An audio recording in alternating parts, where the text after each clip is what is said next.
Muy buenas noches Muito boa noite a todos os irmãos reunidos lá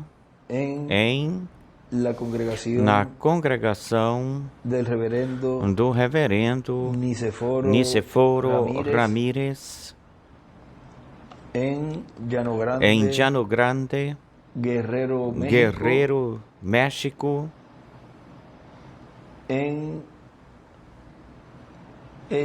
Neste momento, onde me informaram que estavam nessa reunião lá com o nosso irmão Reverendo Margarito e os outros ministros, os quais nesta manhã estiveram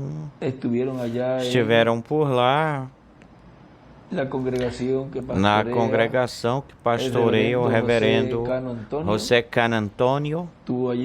Teve aí também nosso irmão Abraão Liberato, Afonso Ávila e todos os irmãos lá no povoado Islapatla, Salpatlauca, Guerrero. E agora me informaram que estão nesse local aqui em Llano Grande e me pediram umas palavras de saudação, as quais, pois com muito apreço e amor eu faço isso, para saudá-los daqui desde Caiei, Porto Rico, e a todos os ministros, todos os irmãos dos diversos países também que estão reunidos ou que estiveram reunidos e que também depois escutarão estas palavras de saudação também. Lá o missionário Miguel Bermudes Marim, que Deus te abençoe grandiosamente, também a tua esposa Ruth e toda a família lá. Deus os abençoe grandiosamente. Nos fala no livro do Apocalipse, no capítulo 22, versículo 1 em diante, diz: depois me mostrou um rio limpo de água de vida resplandecendo, claro como cristal, que saía do trono de Deus e do Cordeiro. No meio da praça da cidade e de um e de outro lado do rio, no meio da rua da cidade, estava a árvore da vida, que produz 12 frutos, dando cada mês o seu fruto. E as folhas da árvore eram ou são para a saúde das nações. E não haverá mais maldição, e o trono de Deus e o do Cordeiro estarão nela, e os seus servos o servirão. E verão o seu rosto, e o seu nome estará nas suas testas. Não haverá ali mais noite, não tem necessidade de luz de lâmpada, nem de luz do sol, porque Deus, o Senhor, os iluminará e reinarão pelos séculos dos séculos. Podem assentar-se, por favor, nesta pequena conversa deste momento, a qual estaremos aqui lendo um pouquinho desta mensagem, nosso patrimônio espiritual. Vejam que lá, nesta escritura que lemos, para que isso seja ou se torne uma realidade, olhem, tem que estar novamente ou de novo, o título de propriedade tem que estar novamente no meio da raça humana. Portanto, ou seja, seria a restauração ao Éden. A restauração ao Éden. Porque para ser restaurado, o ser humano precisa ter de novo ou novamente o título de propriedade. Olhem, na mensagem Nosso Patrimônio Espiritual, nos fala aqui neste tomo, na página 185, desta mensagem que foi pregada no dia 24 de setembro de 2000, nos diz: Muitas pessoas fazem-se a pergunta através ou por esses 2000 anos que estiveram passando de Cristo até aqui ou até hoje, se fazem a pergunta, por que se pregou tanto sobre a segunda vinda de Cristo e o que há de vir, e o estiveram esperando ou estão esperando pelos diversos séculos que passaram e não veio? Porque ele não pode deixar o trono do Pai, não pode se levantar do trono do Pai, onde está fazendo intercessão como sumo sacerdote, até que tenha feito intercessão, até pelo último daqueles que têm seus nomes escritos no céu, no livro da vida do Cordeiro. Essa é a razão, o motivo, a razão pela qual a segunda vinda do Senhor não se cumpriu. E enquanto ele está fazendo intercessão até pelo último escolhido desde o dia de Pentecostes até hoje, vejam, estiveram entrando no meio dos apóstolos lá, no meio do povo hebreu, entraram hebreus e entraram gentios. Depois, na casa de Cornélio, se abriu para os gentios, lá com o primeiro mensageiro, que foi São Paulo, e daí por diante para frente estiveram entrando ao corpo místico de Cristo através do novo nascimento ao crer em Cristo como seu Salvador, lavar seus pecados no seu sangue, ser batizados no seu nome e receber o seu Espírito Santo. Agora vejam que isso esteve acontecendo no meio das eras, no meio do povo gentil, primeiro lá no meio do povo hebreu, e isso se aconteceu ou passou, isso passou para os gentios, e de era em era Deus esteve chamando um povo para o seu nome. E até que esse último escolhido escrito no livro da vida do Cordeiro tenha sido jogado, lançado no cloro, ou seja, no sangue do Senhor, ele não podia sair de lá. Agora vejam que para o tempo do fim, o último tempo, já esse último escolhido já entrou e, consequentemente, a porta da dispensação da graça se fechou-se. E para a vinda do anjo forte, com esse livrinho aberto na sua mão, o qual ele o traz à terra para entregá-lo a um homem.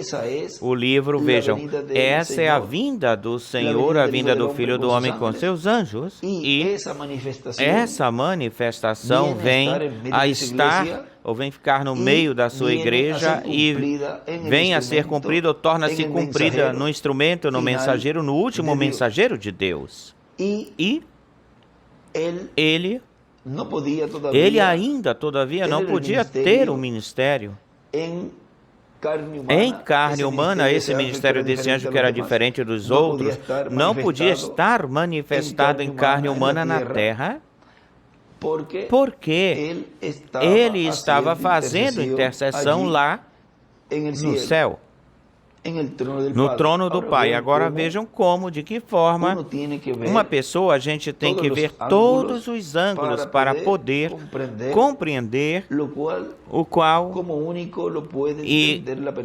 e a pessoa unicamente pode entender isso pela percepção profética que ela tem ou tiver, porque senão vai estar todo enrolado e todo confuso ou confundido. E vejam como esse anjo que vem, diz aí em Apocalipse capítulo 10, vem com o livrinho aberto na sua mão. Agora, olhem, vamos continuar aqui um pouquinho adiante, diz. Agora, quando tiver feito a intercessão, até pelo último daqueles que têm seus nomes escritos no livro da vida do Cordeiro, ou seja, no livro dos 7 selos. Agora eu vou fazer uma pausa aqui. Olhem, para ele entregar esse livro para um homem, e nós vamos ler isso mais adiante aqui, esse ministério tem que ter começado em primeiro lugar na terra, ou em primeiro na terra como um bebê, ou seja, ele tem que nascer e ter a trajetória, o percurso até que seja cumprido já com a idade para, ou que já tenha a idade para ser manifestado esse ministério e cumprir a obra para a qual ele veio para este planeta Terra. Ele não pode descer do céu com o livrinho aberto e entregar para um bebê ou entregar para uma criança. Essa não é a forma, não é o jeito. Ele já o entrega a esse mensageiro e esse mensageiro o dá a conhecer, e aí, então, é que pode um adulto, um ancião, um adulto, um jovem, pode uma criança e um bebê o podem receber porque o escutam. E aí estão recebendo esse título de propriedade, não, sem importar a idade. Não importa a idade, isso é muito importante. Agora, continua dizendo: então Cristo terminará sua obra de intercessão no céu, se levantará do trono do Pai, tomará o título de propriedade, o abrirá no céu e reclamará tudo aquilo que ele redimiu com seu precioso sangue. Então ele entregará o título de propriedade novamente para a raça humana. Portanto, existirá um homem, um profeta, porque a palavra sempre vem aos profetas de Deus. Terá que estar na terra um profeta dispensacional a quem o anjo do pacto, Cristo, pode entregar esse título de propriedade, o qual foi representado, refletido no capítulo 10 do Apocalipse, onde Cristo, o anjo forte, o Espírito Santo, Cristo em Espírito Santo, Cristo no seu corpo teofânico, desce do céu com o livrinho aberto na sua mão e o entrega para João, o apóstolo. Agora vejam, é um profeta dispensacional que diz que terá que estar na terra. Não pode estar em outra dimensão que não seja ou não for a Terra. Tem que estar na Terra, e ao estar na Terra, lhe entrega esse título de propriedade. Como é que vão dizer que esse título de propriedade depois o vai levar novamente de volta para trás? Aí estão acrescentando a palavra e também tirando dela. Agora, vejam como tudo está tão claro agora, porque está sendo aberto esse mistério. E os escolhidos de Deus, filhos de Deus, escritos no livro da vida do Cordeiro, agora podem ver porque essa percepção profética, vejam como Deus está obrando neles, abrindo-lhes o entendimento, abrindo-lhes o subconsciente, tornando-o consciente, fazendo-o consciente. E só os escolhidos de Deus com essa percepção profética, a percepção profética é porque, vejam, vão chegar a ser como um profeta, vão chegar a ser como um profeta, que podem entender, podem ver outras dimensões e podem compreender o programa divino na medida em que Deus vai dando a conhecer. Por quê? Porque até mesmo quando tenhamos o corpo eterno e glorificado, não é que nós vamos conhecer tudo, inteiro, completo, senão que vamos ter conhecimento do programa divino, mas vamos continuar crescendo no conhecimento, porque sempre estaremos conhecendo a Deus e o seu programa, sempre. Sempre estaremos aprendendo mais e mais. Conheceremos todas as coisas, mas ao mesmo tempo vamos estar aprendendo dia após dia mais e mais. Esse é um mistério que depois nós estaremos vendo ele, porque o conhecimento de Deus é tão grande, tão grandioso, e há tantos tesouros e tantas coisas que Deus tem para nós, mas já tudo isso já será para o milênio e para a eternidade. Agora cabe a nós nos cabe conhecer esse grande mistério que está sendo revelado, tal como foi revelado o mistério da primeira vinda do Senhor, que ao crer nesse mistério, obteríamos o corpo teofânico, o qual isso já aconteceu em todos os escolhidos de Deus. E para obter o corpo glorificado, eterno, imortal, incorruptível, é necessário e requer conhecer o mistério da segunda vinda do Senhor. Agora vejam, aí nos fala que tem de estar ou tem que estar esse homem, esse profeta, porque diz que a palavra de Deus sempre vem aos profetas. E terá que estar na terra um profeta dispensacional, a quem o anjo do pacto, a ele, pode entregar esse título de propriedade. E isso foi representado, refletido no capítulo 10 de Apocalipse, onde Cristo, o anjo forte, o Espírito Santo, Cristo em Espírito Santo, Cristo no seu corpo teofânico, desce do céu com o livrinho aberto na sua mão e o entrega a João, o apóstolo.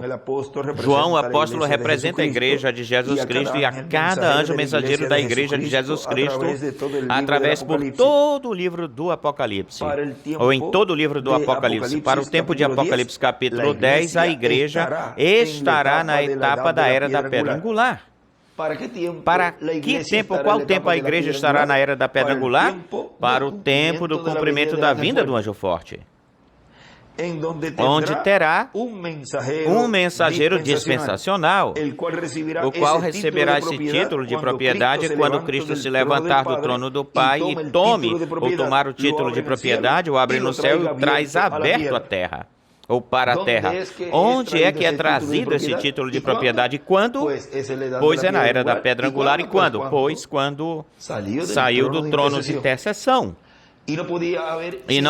Isso não podia ter sido acontecido e se tornado uma realidade antes, vamos dizer, antes de 2018, terminando para trás, antes, não podia ter acontecido antes, porque ainda, todavia, estava fazendo intercessão pelo último escolhido, até pelo último escolhido. Depois disso é que acontece esse evento, acontecimento em um tempo e com um mensageiro que corresponde, que pertence a esse tempo, no tempo de era de pedra angular, e com o mensageiro dessa dispensação, a dispensação do reino. Agora vejam no livro de Citações, na página 82, página 83 do livro de Citações, parágrafo 702 diz: eu rogo por este pequeno rebanho, do qual o Espírito Santo me fez cuidador para alimentá-los. Fiz tudo o que eu sei fazer, Senhor, para alimentá-los no pão de vida. Como nessa visão muitos anos passados, onde a grande cortina estava lá no oeste, uma montanha do pão de vida. O livrinho pequenininho. Eu não fui desobediente à visão celestial. E aqui vem tudo vem acontecer aqui refletido na nossa mesma face, diante de nós, na nossa mesma cara. E ele escreve aí: a cortina é igual véu. Ou seja, por trás do véu de carne, é onde se encontra ou está esse livrinho. E a esse por trás desse véu é que ele entregou o título, o livrinho. A cortina é igual véu, montanha de pão e o livrinho pequeno livrinho. E ele escreve oeste, o irmão William escreve oeste. Agora vejam algo aqui em Apocalipse capítulo 5, nos fala do livro. E vi na mão direita, capítulo 5, versículo 1, e vi na mão direita daquele que estava sentado no trono um livro escrito por dentro e por fora, selado com 7 selos, e vi o anjo forte que pregava com grande voz: quem é digno de abrir o livro, de desatar os seus selos? E ninguém, nem no céu, nem na terra, nem debaixo da terra, podia abrir o livro, nem ainda olhar para ele. E eu chorava muito, porque não se tinha achado ninguém digno de abrir o livro, nem de lê-lo, nem de olhá-lo. E um dos anciões me falou: não chores, eis aqui o leão da tribo de Judá, raiz de Davi, venceu para abrir o livro e desatar os seus 7 selos. E olhei e vi que no meio do trono e dos 4 seres viventes e no meio dos anciões estava em pé um cordeiro, como tendo sido imolado, que tinha 7 chifres e 7 olhos, os quais são os 7 Espíritos de Deus enviados por toda a terra. E veio e tomou o livro da mão direita do que estava sentado no trono. E quando tomou o livro, os 4 seres viventes, os 24 anciões, prostraram-se diante do Cordeiro. Todos tinham harpas e salvas de ouro cheias de incenso, que são as orações dos santos. E cantavam um novo cântico, dizendo: digno és de tomar o livro e de abrir os seus selos, porque tu fostes imolado e com teu sangue nos tens redimido para Deus de toda linhagem, língua, povo e nação, e nos fizestes para nosso Deus reis e sacerdotes, e reinaremos sobre a terra. Agora vejam, este que é digno de abrir o livro, ou seja, de tomar o livro, este daquele que estava sentado no trono. Vejam, ele toma esse livro e vejam, já em Apocalipse capítulo 10, aí o veem com o livro na mão, aberto, mas algo aqui importante diz: vi descer do céu a outro anjo forte, envolvido em uma nuvem com arco-íris sobre a sua cabeça. E o seu rosto era como o sol. Vejam, com o arco-íris, ou seja, ele estava com arco-íris sobre a sua cabeça e o seu rosto como o sol. E os seus pés como colunas de fogo. Seu rosto como o sol, vejam. Na página 42 do livro de Citações, aí nos mostra a ordem da sua vinda, o Filho do Homem glorificado, e vejam como aqui nos fala. Isso é na sua segunda vinda aí, e nos fala dos seus pés como coluna de fogo, e aí nos está falando desses ministérios de Moisés e Elias. Agora continua dizendo, e tinha na sua mão um livrinho aberto, e pôs o seu pé direito sobre o mar e o esquerdo sobre a terra. E clamou com grande voz, como quando ruge um leão, e quando houve clamado, 7 trovões emitiram suas vozes. E quando os 7 trovões tiveram acabado de emitir as suas vozes, eu ia escrever, mas ouvi uma voz do céu que me dizia: sela as coisas que os 7 trovões disseram e não as escrevas.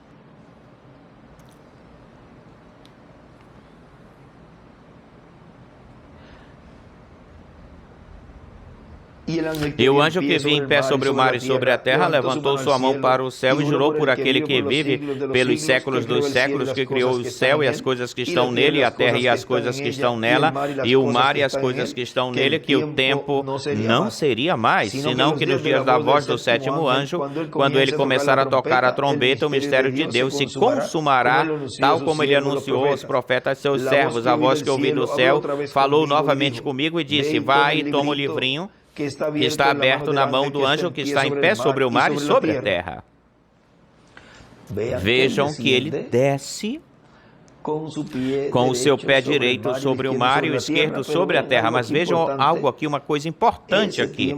Esse tempo, lembre-se que todos esses símbolos mostram o que estaria acontecendo na terra, nesta dimensão terrena, terrestre, e o qual isso tem uma forma para se cumprir isso.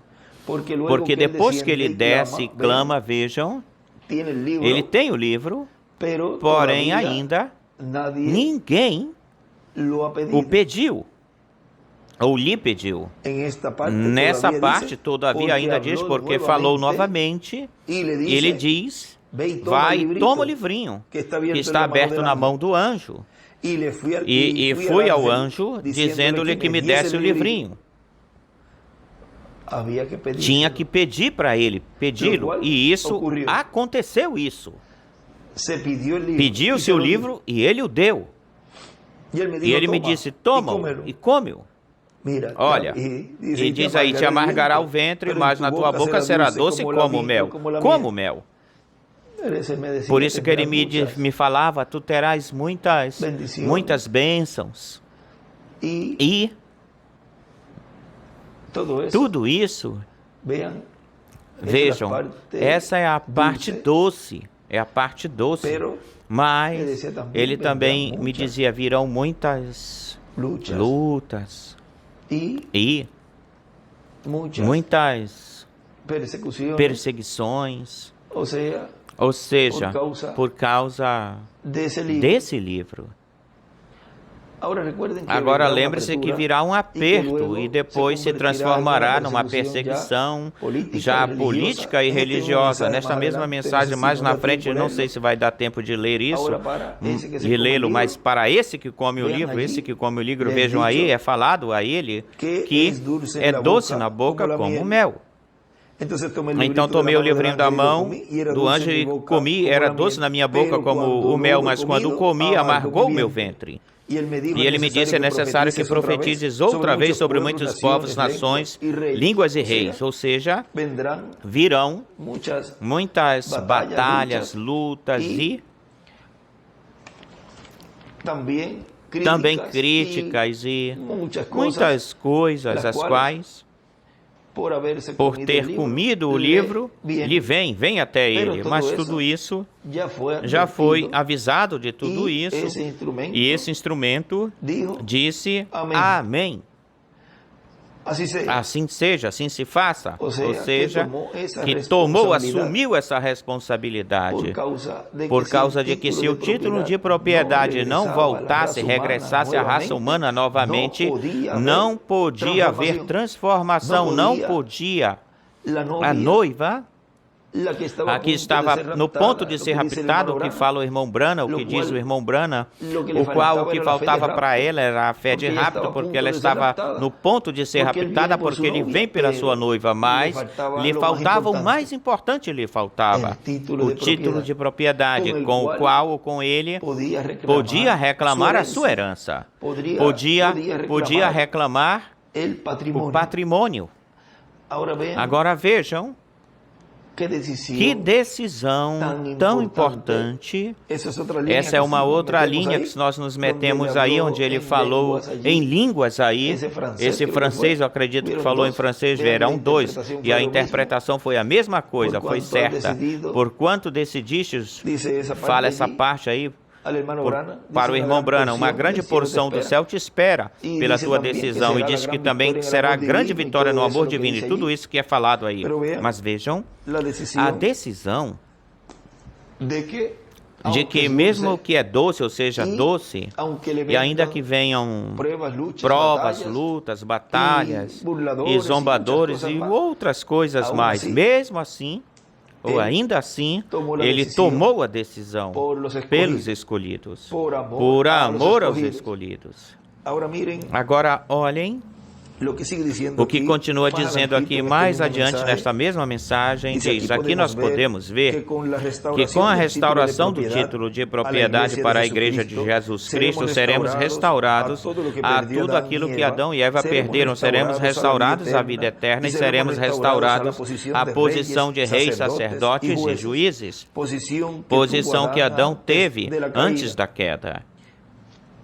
Agora vocês prestaram atenção aí, eu não sei se eu lhe cheguei a dizer como lá diz o livro, e Apocalipse 10 diz o livrinho.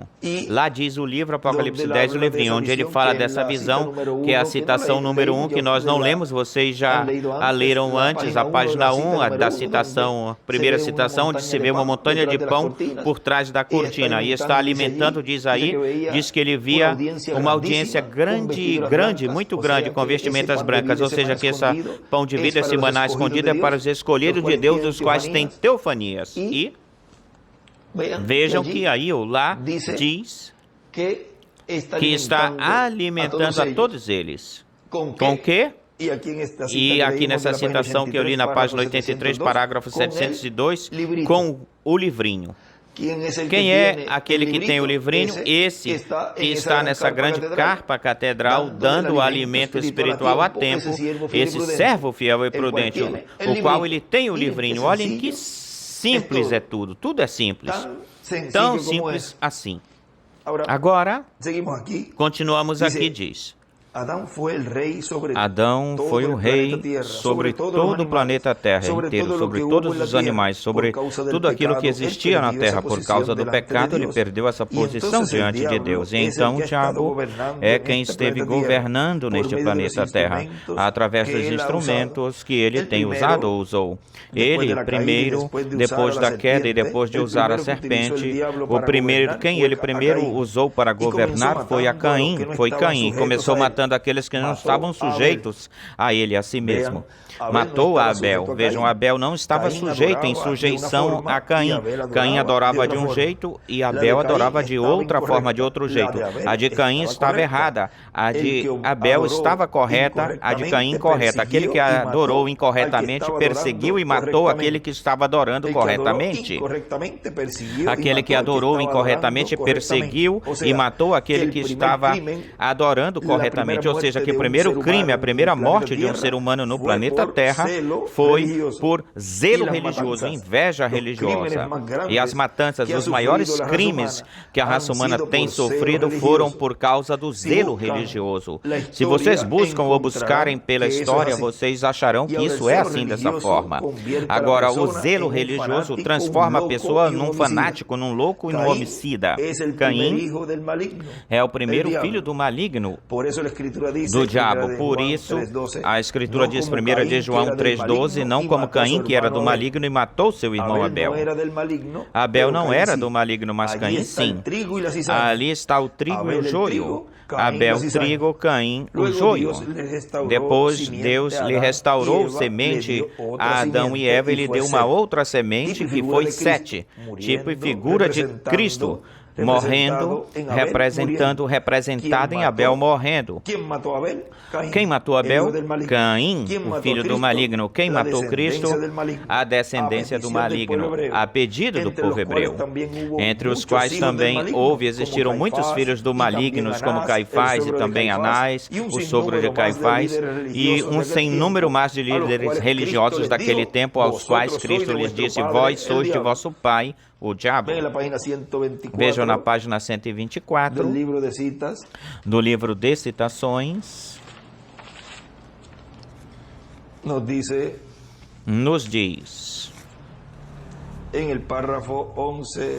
no parágrafo 11:02, diz, isso é o que os judeus fizeram quando o véu foi rasgado e trouxe a Deus a plenos olhos, dependurado na cruz. Ele estava a plenos olhos, mas eles não podiam vê-lo. Poderia ser possível que os gentios tenham feito a mesma coisa? E ele escreve os gentios e a crucificação hoje. Deus, quando eles tiveram as eras da igreja, do Filho de Deus, e escreve E.S, que é Espírito Santo. Agora, quando o véu dessas denominações e dessas coisas, este véu de tradições que nós tivemos desde Pentecoste, quando as tradições da igreja foram rasgadas, as coisas que as pessoas falaram, os dias dos milagres passaram, e estas coisas, e Deus tirou o véu deles e o trouxe a plenos olhos de todos, e eles estão prontos para crucificá-lo novamente. Vejam, quando é trazido a plenos olhos, visto em plenos olhos, ou seja, quando se descobrem as coisas e se expõe tudo. Vejam, o diabo não se agrada, ele não gosta que descubram ele. No livro das Eras, nós lemos em outras mensagens, lemos sobre isso, sobre esse tema, que o diabo não gosta de ser descoberto, não lhe agrada. Como é que o diabo é descoberto? Quando fazendo a sua obra através de uma pessoa e é descoberta. Aí a ele não lhe agrada, isso lhe dá raiva, porque é um animal, lhe dá raiva, fica bravo, e ele nunca lhe agradou no programa da raça humana, em todo o tempo da raça humana, nunca lhe agradou, ele nunca gostou por ser descoberto ou ser descoberto. E eles estão prontos para crucificá-lo novamente, e escreve crucificação, justamente, exatamente, o Deus descoberto a plenos olhos, a plena vista. Eles deveriam tê-lo visto de pé lá, não obstante, ele era muito normal, muito comum, ele era um homem normal, eles não podiam vê-lo.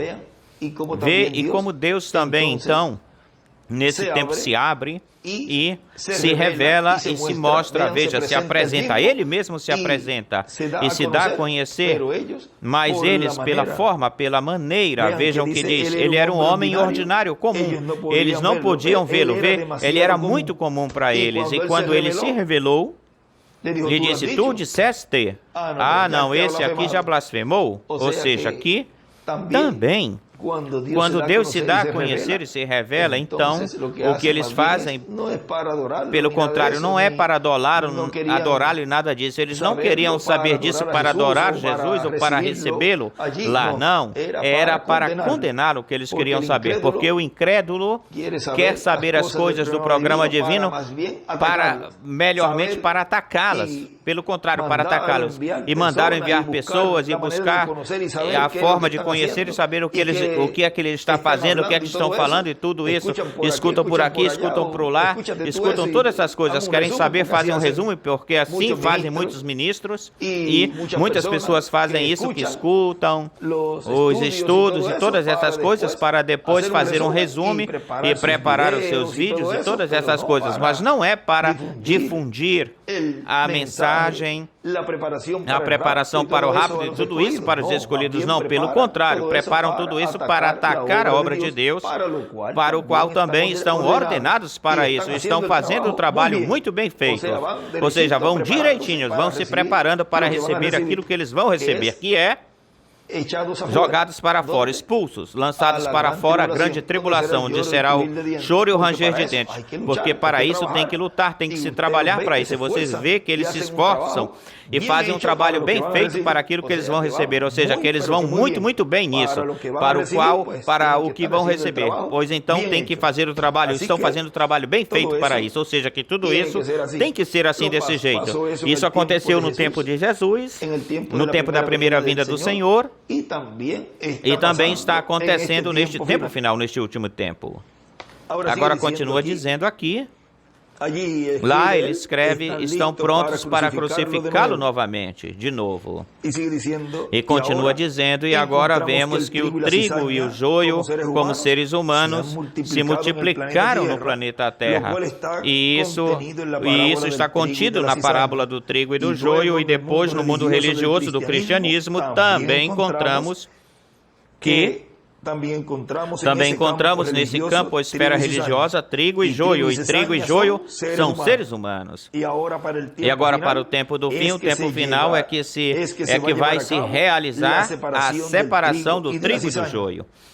Cristo não permitiu, como está na parábola, não permitiu que se arrancasse o joio nas eras passadas. É por isso que o cristianismo tem filhos de Deus e filhos do diabo. E assim como Caim, o filho do maligno, perseguiu e matou Abel, o filho de Deus, porque Abel era o filho de Deus através de Adão, como também Sete é o filho de Deus através de Adão. Agora vejam o porquê nas eras passadas ou que passaram não se permitiu aos mensageiros fazer essa segregação, separação, porque arrancando o joio, podiam arrancar também o trigo. Sabem por quê? Porque eles não sabiam quem era trigo e quem era joio. E isso, o único que sabe isso é esse anjo que vem trazer a separação, a segregação entre o que é correto e o errôneo, errado. Nenhuma das eras, neste tempo passado, o que passou da dispensação da graça, nenhum mensageiro podia separá-los. E por isso é que não se lhe permitiu, porque podiam arrancar o trigo, mas neste tempo final, sob o ministério de Moisés e Elias, eles sim sabem, esses ministérios sabem quem é joio e quem é trigo. Consequentemente, se lhe é dado, esse labor é dado para eles para arrancar o joio e jogá-lo no fogo. Como? Através da palavra. Tão simples assim. É por isso que na genealogia de José e de Maria, nós encontramos ou vemos que aparece Sete, filho de Adão, Adão, filho de Deus, São Lucas 3:38. Mas não aparece Caim, não aparece aí, porque Caim, a genealogia de Caim, nós encontramos que ela termina naquilo que diz a Escritura, não como Caim, que era do maligno e matou seu irmão Abel. Agora Caim descende do maligno, o diabo. E por essa causa obrou dessa forma, desse jeito. E agora vejam vocês, Caim não aceitou a redenção, porque não ofereceu a Deus um sacrifício como aquele que Abel ofereceu, senão que ofereceu frutos do campo, porém, não um cordeiro. Portanto, Caim não se arrependeu, não reconheceu que era um pecador e, consequentemente, veio a ser ou tornou-se irredimível. Agora, olhem, na página 8 do livro de Citações, veio a ser, tornou-se redimível aí Caim, porque não reconheceu que era um pecador. Agora, olhem na página 8, nos diz: se você sabe ou souber qual é a verdade do Evangelho e está à sua disposição, e Deus revelou para você e sabe, e Deus lhe revelou e você sabe que é a verdade, mas apenas para satisfazer alguma congregação, algum insignificante pregador ou para ser popular, que você quer reter as coisas que você quer reter, em vez de tomar a palavra de Deus. Paulo disse que aquele que peca ou descrê voluntariamente depois que recebeu o conhecimento da verdade, não fica mais sacrifício pelo seu pecado. Aí está o seu pecado imperdoável. É saber que é a verdade e recusar, rejeitar andar nela, recusar-se a andar nela. Vê? E ele escreve: pecado imperdoável. É igual saber que é a verdade e recusar andar nela. Esse foi o pecado imperdoável de Caim. Agora vejam, consequentemente, essas pessoas vêm a ser ou se tornam irredimíveis. Porque, vejam, ainda não vem, não vai dizer, não, é que eu sou ministro, eu tenho essa posição, eu sou fulano de tal. Olha, se você conhece a verdade, ou seja, diz, e Deus te revelou ou lhe revelou, e você sabe que é a verdade, mas apenas para satisfazer alguma congregação, ou algum insignificante pregador, ou para ser popular, ou seja, uma pessoa que quer se fazer popular com as pessoas, e você quer reter as coisas para si, que você quer reter as coisas em vez de tomar a palavra de Deus, reter a palavra de Deus, ele é contado, diz: aí está o seu pecado imperdoável. É saber que é a verdade e recusar andar nela. E isso é o que aconteceu aqui com Caim. E veio a ser o quê? Tornou-se, disse que não reconheceu que era um pecador, portanto Caim não se arrependeu. Não reconheceu que era um pecador e, consequentemente, veio a ser irredimível. Os filhos do maligno, o joio, são irredimíveis. É por isso que, por mais que se lhes mostre e Deus lhes fale para o joio todo o programa divino, olha, para começar, eles não têm percepção profética para começar. E como é da linha ou da linhagem de Caim, pois, muito menos ainda, não vão se arrepender. Pelo contrário, vão continuar, vão seguir e... É por isso que diz que seriam irredimíveis. Diz, não podem transformar o joio em trigo, não pode transformar os filhos do diabo em filhos de Deus. Ou seja, por mais que você tente ou tentar, mas olha, está aqui, olha isto, não, aqui está isto, ele falou tal coisa. Olha, não tem jeito de que vejam que isso mesmo que eles estão falando ou dizendo é o que Deus está prometendo e cumprindo, ou seja, aquilo que Deus prometeu está cumprindo neste tempo. E não podem ver isso. Por quê? Porque são irredimíveis. E porque não se pode transformar um joio em um trigo. Ou converter. Agora, olha o exemplo que ele põe. Agora é como o mulo. A mula não pode transformá-lo nem em burro, nem tampouco em cavalo. É irredimível. É por isso que nas leis de redenção, o mulo ou a mula não pode ser redimida. No entanto, o burro sim e o cavalo também. E agora vemos que Caim é uma perversão, é o fruto do pecado. E é uma perversão à sua vida, todo o seu ser. Trouxe as características do seu pai, o diabo, depois da manifestação do diabo na serpente, que foi o primeiro corpo físico que o diabo teve. Depois o segundo foi Caim. Assim por diante, vemos um sem número de instrumentos do diabo através dos quais o diabo se manifestou. Agora olhem na página 62, porque lembre-se de que o diabo necessita de seres humanos para obrar, para operar. E ele se injetou na raça humana lá no Éden, no Jardim do Éden, e de lá para cá esteve operando no meio da sua raça, obrando no meio da sua raça. Olhem, na página 62, parágrafo 547 diz: tanto que temos aqui um diabo quase nem é muito danoso, a não ser que ele tenha alguma coisa na qual trabalhar. E vejam, diz, o diabo não pode fazer dano ou mal se não tiver com quem trabalhar. Ele tem, vocês se lembram daqueles diabos que foram expulsos fora da legião, lançados para fora da legião? Eles querem fazer mais travessuras, de modo que eles queriam se meter nos porcos, de modo que diabos têm que ter alguma coisa em quem obrar, operar, alguém através de quem operar, obrar. E essa é a maneira que Deus também faz. Ele tem que ter-nos, Ele está dependendo de nós, da gente, para operar através de nós. E ele escreve aí, a cabeça precisa de um corpo para obrar, operar. Veja, o diabo necessita de seres humanos para obrar e Deus também necessita de seres humanos para obrar, operar. E aí ele escreve alguns. Ele usou a serpente, depois escreve Caim, escreve a serpente, Caim, Judas, e no fim, pois sabemos que será o anticristo, a besta. Mas vejam, nessas manifestações também estava mostrando as pessoas que em cada era se levantaram contra o mensageiro dos escolhidos dessa era, os quais também são catalogados como semente da serpente e são joio, e redimíveis.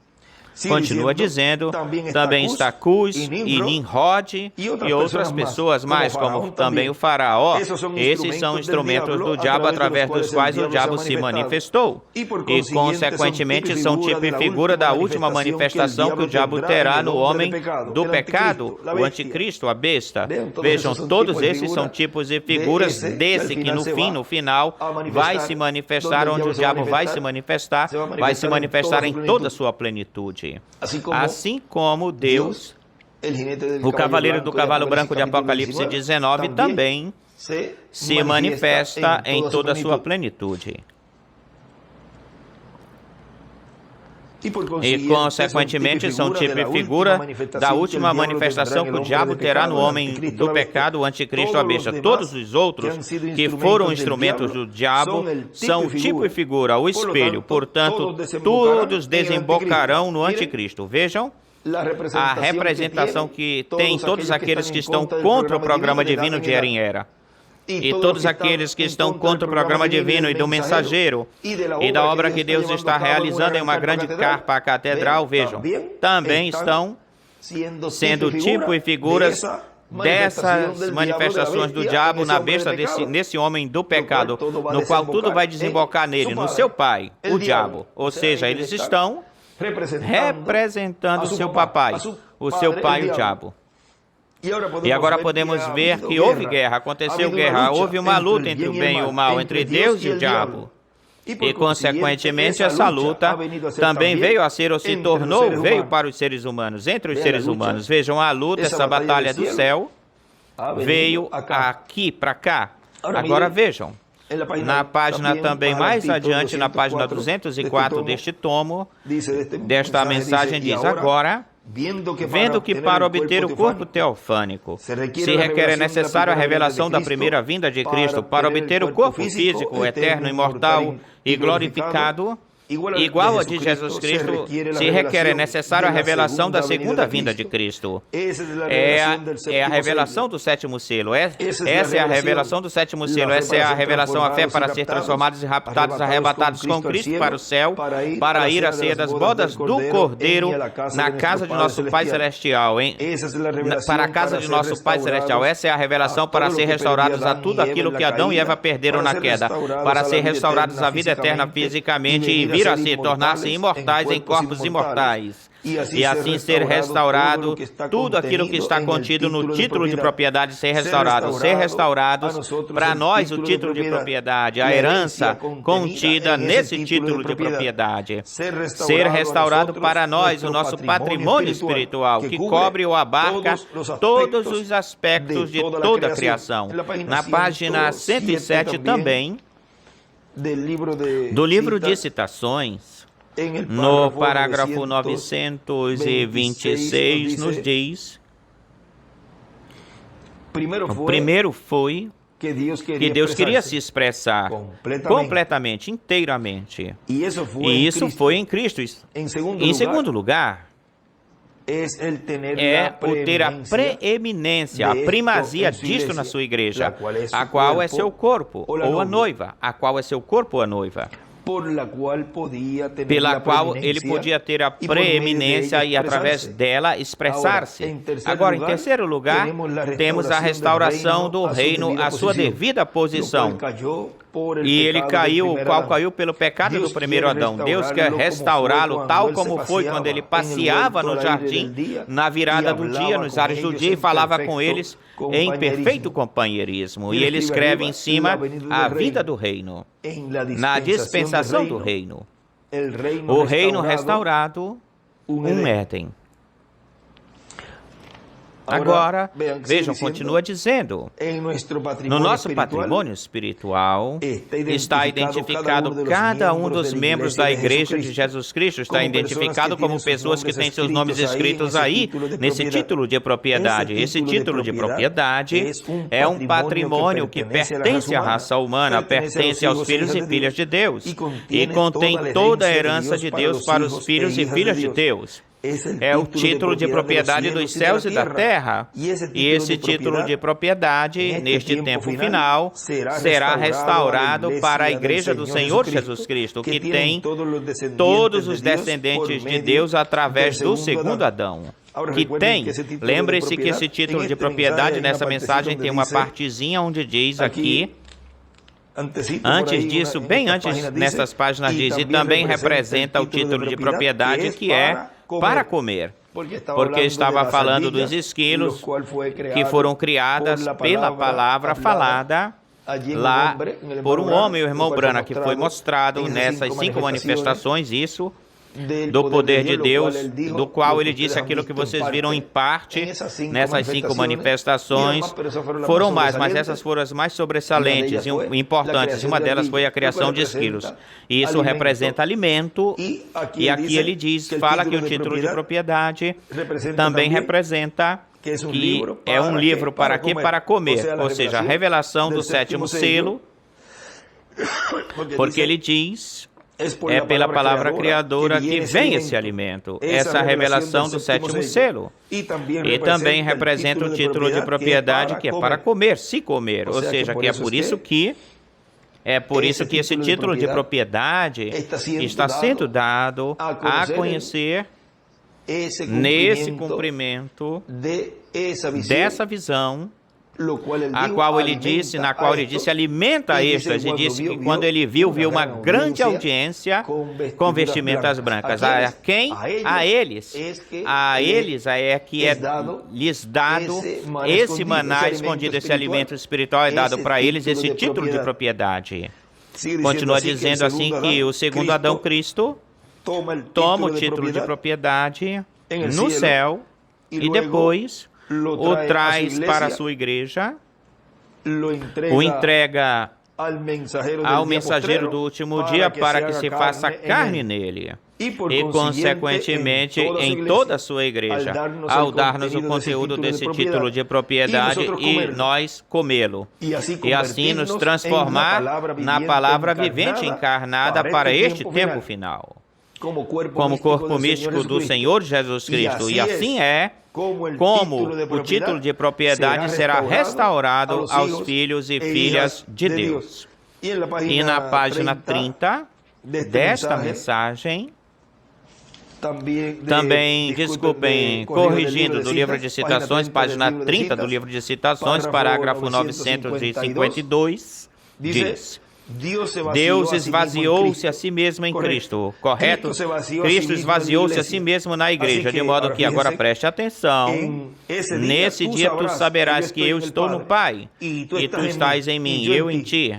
E nesse dia você saberá, porque a coisa inteira é um plano de redenção, a coisa inteira. E diz que nesse dia você saberá. E agora, podemos perguntar, e você sabe? Claro que sabe, que o sabe. Claro que sim. Vindo para algo que Deus vem morar e vem morar com e se comunicar com a sua gente, tal como fez no princípio, assim como ele fez no princípio. Agora, tão breve quando ele tome ou tomar a sua igreja em condições para falar, tome a sua igreja em um lugar ou a um lugar pelo qual no qual ele pode fluir, amar, persuadir e confraternizar, então ali virá um Éden. E escreve Éden. Ele tomará a sua igreja, onde ela o deixou, será regressada, voltada para o Éden novamente, onde ela caiu. E escreve restauração ao Éden, desenha uma pedra angular. Ali é onde ele fez o seu primeiro passo para a sua queda. E ali é onde ela será levada para o começo com cada candidato pré-ordenado de redenção, trazendo-os diretamente para esse lugar novamente de novo. E aí ele escreve Adão e escreve também em cima redenção, Éden. Vejam. Ali é onde será levada para o começo com cada candidato pré-ordenado de redenção. Ou seja, para a redenção ali é levado novamente, que é para a pedra angular. A pedra angular é levado aqueles que são redimíveis, são levados. Por quê? Não poderá ser levado para lá uma pessoa, que não é redimível, porque é joio, ou seja, não é levado para lá da linhagem ou da linha de Caim, porque lemos que é irredimível. Irredimível. E aqui ele diz que só são os candidatos pré-ordenados de redenção para a redação, trazendo-os diretamente para esse local de novo. Novamente, a restauração ao Éden. Esse foi o nosso tema nessa pequena conversa deste momento. Foi para mim um privilégio grande, uma bênção, poder enviar essas palavras de saudação a todos os irmãos lá em Llano Grande, na congregação que pastoreia o reverendo Niceforo Ramírez. Que Deus os abençoe grandiosamente a todos lá e a todos aqueles que estarão depois escutando estas palavras sob o tema, ou com o tema Restauração ao Éden. Que Deus os abençoe e os guarde e continue passando uma noite feliz, cheia das bênçãos de Deus. Palavras do Dr. José Benjamin Pérez Matos.